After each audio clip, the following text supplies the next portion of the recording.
Hello,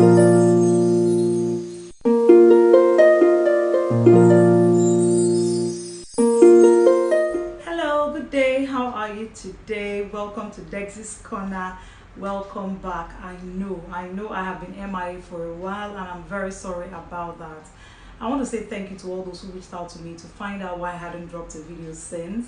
Thank you so much. I hadn't dropped a video since because I was trying to get organized. I can be very busy to make time out to create content for this channel. So thank you so much for reaching out to me. I appreciate that. Welcome back, everybody. If this is your first time, welcome to Dex's Corner. My name is Adeze. I am a pharmacist, a wife, and a mother. And on this channel, I talk about the 3 M's: medicines, marriage, and motherhood. So welcome back. Today's topic is one that I find quite interesting, and I know a lot of Nigerian women, Nigerian mothers, Nigerian wives find this topic interesting because it's something they are familiar with. It's something that most of them have struggled with. They have good stories, they have bad stories, terrible stories, ugly stories from domestic staff. It's something that a lot of women find challenging. How do I get the perfect domestic staff, the perfect nanny, the perfect maid, the perfect house help? How do I get them? Where do I get them from? How do I make them stay? And what do I do if I don't like the ones that I've gotten? How do I make them go? People struggle with so many decisions surrounding domestic staff every day. I decided I was going to share my story with domestic staff. In this video, I will be interchanging the terms nanny, maid, and house help. They mean the same thing in this video. So I'm going to share my story, my journey with domestic staff. I'm also going to share the things that I do in order to make sure that I get the right kind of help and that I get the help that doesn't cause me lots of problems or lots of issues when they come. Let's dig in. When I got married, I didn't think I would need a help. I was quite myopic at that time, and I really didn't want someone coming into my home, whether I stay at home help or stay at home nanny or come and go. I just didn't want any of that sort. I felt I could handle everything on my own. Until reality came knocking and I realized you're not superwoman. You can't be 2 places at the same time. It's not possible. So what happened? I had to go to work, and my son was about 5-6 months old and I needed help. So I thought it was something very automatic. Oh, you need a house help, you just put out word. I tell my mom, tell my mother-in-law, and then within a few days they find help for me or something like that. I realized it wasn't automatic, and I realized that I had a lot of decisions to even make before I actually even get a house help or a maid or a nanny. So my husband and I, we sat down and we talked through it. What kind of help did we need? Did we want someone that would live with us? Did we want someone that would come and go? Did we want an older woman? Did we want a younger girl? All those decisions are very important to be made so that you know what exactly it is that you are looking for. The most reasonable help for us to have then was someone who would live with us. The work I was doing then, I used to close by 8 p.m. and if there was traffic, I could get home as late as 9:30, 10 p.m. I needed someone who would live with me, not somebody that would come and go, because I didn't know, I couldn't wrap my head around someone who would leave work by 10 p.m. It means the person had to be a neighbor or was living around the neighborhood for that to be very, very feasible. That was done. I needed someone that would live with us, not come and go. So first point noted. Second point was, did I need an older woman, someone in her 40s, late 40s, that is mature, has experience taking care of children? Okay, right, that was very important. Someone who could take care of my 6-7 month old, that was very important. But then I also realized that if I got someone that age, the person might not be able to do some kind of house chores. Seeing the kind of work that I was doing, I wasn't always around. I needed someone who could do practically all the house chores, who had the energy levels to do that. And I was also wary of the fact that a lot of older people, I clash with them because here in Nigeria, we have this thing about respect, where older people think that some older people think that if you are telling them to do things a certain way, you're telling them how you feel, it constitutes an insult. And I've found from experience of my other friends who had older nannies, they had some people had very wonderful ones, but I realized that taking others from a small girl like me might prove difficult to some of them. And then I also realized that I needed someone younger, someone that was still pliable, um, someone that could follow my orders easily, more than someone who felt she was old enough to be my mother. So we decided a younger person would be better, and a younger person who has experience taking care of small children. That was where I realized that there was no such thing. Like, it wasn't easy to come by. To find a young girl in her 20s that was willing to live with us, stay with us long term, at least a year, and had experience taking care of an under 1 year old. And then it wasn't very easy to find. Now, another thing I considered was I wanted someone who I knew where the person was coming from, or someone close to me knew the family the person was coming from. I particularly was interested in where the person came from, state of origin, tribe of origin. I was particular about that. That was my preference for some reasons. One, I wanted to raise my children in a Igbo speaking environment, and you find that the help is a central part of the family. I wanted someone I could communicate to in Igbo. That was one of it. And then also for security reasons, I wanted someone I could hear her language, I could understand what she was saying, maybe secretly on the phone to somebody else, to her family. I wasn't going to be dropping, but in any way, don't judge me, that was important to me. But the most important point was because I wanted to raise children in an Igbo speaking environment. So I wanted an Igbo person, someone preferably from my state if I could find.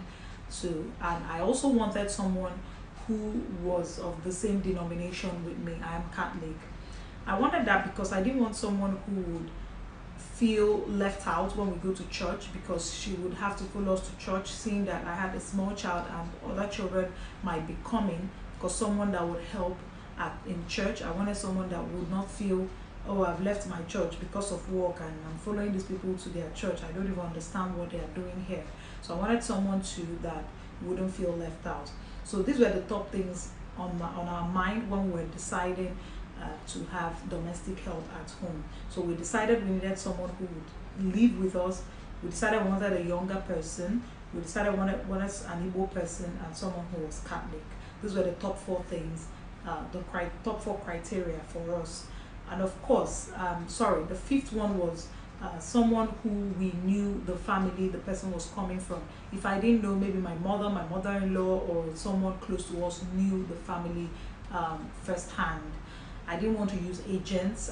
Because I realized these agents don't even know these people, and they don't know so much about them. They don't know where they are coming from. And if you would agree with me, the family a young person is coming from, their values, their value system, or their, basically how they are also helps, because this person is going to be in communication with her family, and if there are certain things they don't see as wrong, I think it rubs off on the way the person actually behaves in your home. So these things were very important to us, and we took our time. It wasn't easy to really find someone who met these top 5 criteria. I hadn't even gone to someone who was hardworking and someone who was cheerful and friendly, someone who could connect with a little child. These were the things we had in mind, and then we received the first shock when we got the first person, and she lasted only 2 weeks in our house. Oh God, she lasted only 2 weeks because her expectations were different from our expectations. Even though we had explained, we had my mother-in-law explain to her what it was she was coming to do. She was coming to work. She was not coming for us to train her. It was work. Every month you get a salary paid. You have to open a bank account, pay your money in there. Basically, you don't need to spend money when you're in my house. Your basic needs will be taken care of: soap, cream, pad, food, medical bills, making hair if you really need to make your hair. All those things, all the basic needs will be taken care of. So basically, your salary will be kind of savings for you. But she had a different expectation, because by the time she came to my house 1 week, she said she wanted to go and do computer lesson. Hello, sister. You are here with an 11-month-old who does not go to school. I don't know how you're supposed to be doing, and I go to work, and my husband goes to work. She didn't even want to understand what it was we were talking about, and she said she was leaving. So 2 weeks she left. We got another one that spent another 2 weeks, and she left. Why did she leave? We asked her to leave because she came in with a certain behavior that we found that was going to turn into a hydra-headed monster. She was sneaking in people into the house, like she had friends coming over to the house without our knowledge.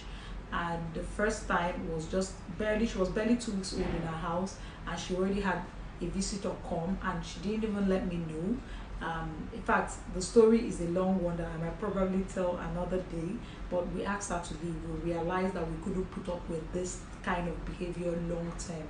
She wasn't even remorseful about it when we talked to her about it. That was part of what made it easy for us to decide that she had to leave immediately, and she agreed to leave. So a month later or so, we got someone else, and she stayed with us for 3 years. Very wonderful girl, very awesome experience with her. In fact, I think she's in the final year in the university right now. She was one of the people who made me realize that it was possible to have very good house helps, people who were very good, kind-hearted, loving, and loved us genuinely, and we also loved her genuinely. I would list out the points, the things I did, or the things I took into consideration when I got this new domestic help, the things that helped me and my family to have a great relationship with her. The first thing that I did was I made sure that the expectations were communicated both ways. We said what our expectations were. She talked about hers. Her mother talked about what her expectations were. So we were kind of in agreement on what she was coming to do in our home. She was going to take care of our children. She was going to do house chores. We were going to pay her for the services she was going to render. We're not going to train her in school. That wasn't the agreement. We're not going to pay for skill acquisition for her. It was just a salary. If we felt like doing all those for her, that would be extra. But the major thing she's coming to do is to take care of the children, do house chores, and then get paid for it. The method of payment was decided upon, and we were on the same page. Everything was agreed upon before she came. Even we let her know that she was going to run some tests prior to coming to our home, because it was important, since she was taking care of a child and she was going to be handling food. She needed some medical tests to be done, and she agreed to get them done. Our results were fine. The first major thing that I did was, when she came to Port Harcourt, the first day she came, at night when she had rested from the journey, my husband and I sat her down and we talked. We asked her about her family, about her plans for the future, about her expectations staying with us, and we kind of had a very candid discussion. And we told her everything, told her about ourselves, told her what we expected her to do for us and how we expected her to behave. I had drafted rules and regulations for the home. Yes, I made sure I had that. I realized that for younger people, having a plan, not even for younger people, for every kind of staff, because I run a business, for every kind of staff, you need to have a job description and rules and regulations guiding the job. If not, you will keep talking every day. Why did you do this? Why did you not do that? Didn't you know you were going to do this? Didn't you know you were going to do that? So I had rules and regulations already drafted, and we ran it by her. We let her know how we operated in our house. We didn't allow visitors without you letting us know you were going to have a visitor. We don't allow the kids go out to the neighbor's house without our express permission. We didn't allow, all that. We had rules and regulations already prepared before she came, so we just put her through them. And then I already had a timetable for all the activities I wanted her to do, because I found out with someone who doesn't have a lot of experience taking care of young children and doing house chores and all that, the person needed to be guided. So I had a timetable ready for her for all the things she needed to do. So you wake up by, let me say, 5:30 a.m. The first thing you do is to do this, to do that, to do the other one, do those systematically, time by time. What this helped me do was I reduced my talk time. Yes, it reduced the number of times I had to tell her, why didn't you clean the fridge? Why didn't you clean the house? Didn't you know that this thing is dirty? Don't you know that this thing is dirty? Because there was a timetable for her to follow Monday to Sunday. That helped me. So once in a while, we would always, sit her down again and just have a talk about life. Just talk about life, mentor her, talk about things that are very important. When our son started to go to school, she had free time within the time he was going to school. So we enrolled her in a computer training facility where she used to go 9 to 12 or 9 to 1 and come back before our son comes back from school. It kept her occupied, because I find that another problem is being idle. She's done with house chores max 9 a.m. every day, and then she's just idle, lying down, doing nothing till 2 p.m. when our son comes back from school. Idleness, an idle mind is the devil's workshop, so they say. So we decided we're going to engage her when he started school. Apart from going to the computer lessons and back, we also bought books for her. I remember I had to buy Brighter Grammar and Queen Primer and a couple of English language books for her. I would give her assignments and ask her to do them, and when I come back, I look at them just to keep her busy. Or I give her a novel to read and kind of summarize the story for me. This girl was 19 when she came to our house. She was 19 when she came, but I realized that keeping her busy was something that was very, very important. So these were the major things that I did. Making sure that I bring her close, treat her like a younger sister or a younger relation as much as is possible, correct her gently. I forgot to mention, before she came, my husband had a talk with me, and he told me that I needed to realize that this girl was coming from a different background. I wasn't raised like me or like him, and there were so many things she was going to do that was going to irritate me and annoy me, but that he needed me to try and control my reactions towards these things, to understand that she's coming from a different place, to understand that she's coming from a place where they use pit toilets, and she may not or will not know how to take care of the water system toilets that we use. So I have to show her, I have to teach her patiently and lovingly and gently as is possible. I wake up early in the morning and I do some house chores while she's watching, so that she picks up how to get them done perfectly.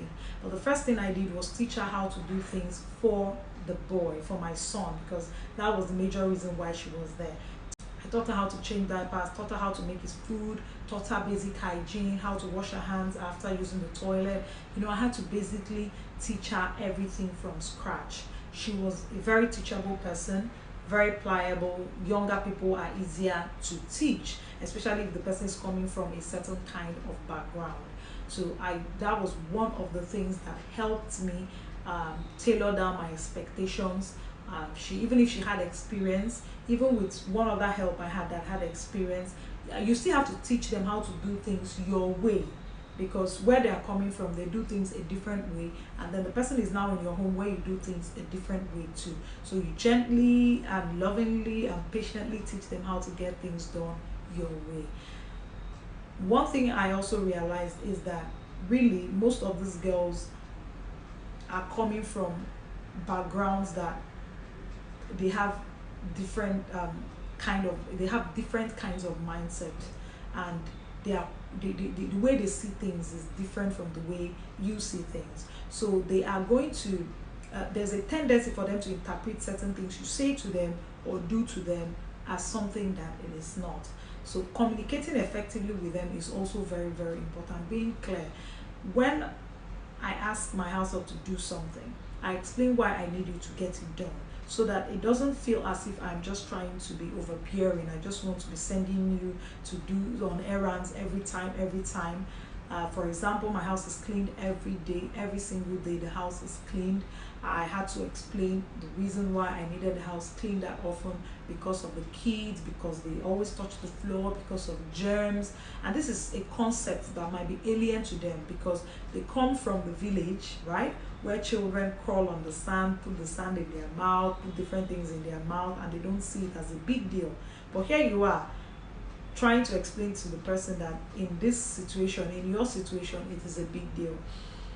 I find that explaining these things to them helps, and they're able to understand where you are coming from and are able to do those things not out of rote or out of duty, but with an understanding in mind.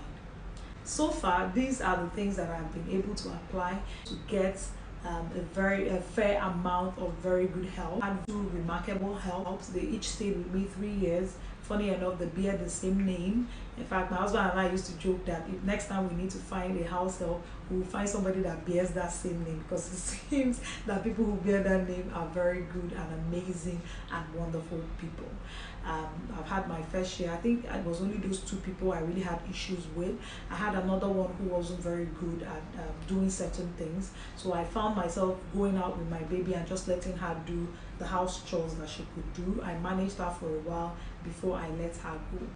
All in all, I've been able to have a peaceful stay with most of them because of these principles, because of these things that I've listed that I try to do to get right before they come and after they come and when they stay with us. I hope this video has spoken to 1 or 2 women and you've been able to pick out 1 or 2 things that will help you in the search for that perfect help for your family. If you have any questions to ask me about domestic staff issues, you can drop a comment in the comment section and then we can talk about it, or you can send me a DM at pharmacist Adeze. That's my Instagram handle, and we can talk. Thank you for tuning in, and thank you very much for staying faithful to this channel. If you haven't subscribed, please subscribe. Share this video with your friends who you know this video will make an impact in their lives. Thank you so much for watching and have a good day. Bye.